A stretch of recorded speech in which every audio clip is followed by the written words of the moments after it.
farmers, pasok na naman po kami sa Singapore. Ano na, for departure na naman.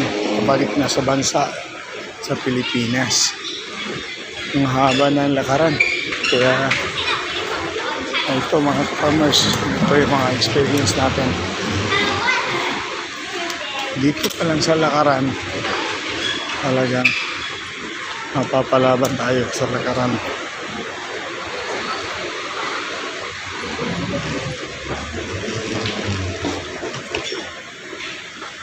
Buti may kung roller coaster. Kaya maski mag-steady ka is umabanti pa rin mga farmers.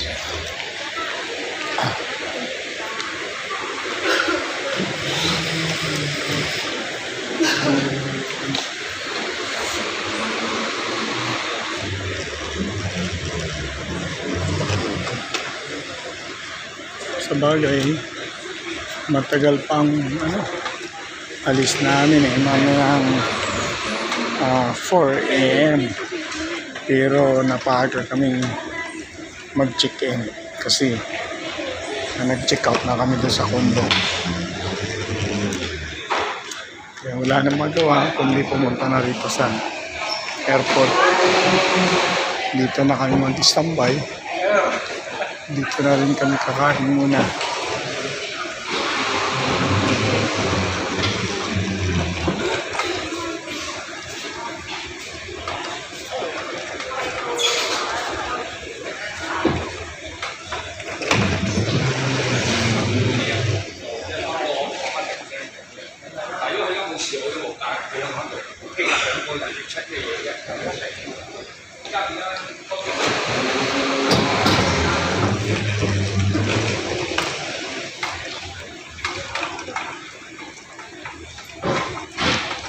Mga ka-farmers, paki-like and subscribe po yung mga vlog po natin. Ito yung Singapore experience for 7 days. Kaya ito yung relax natin, pero medyo namaos nga eh.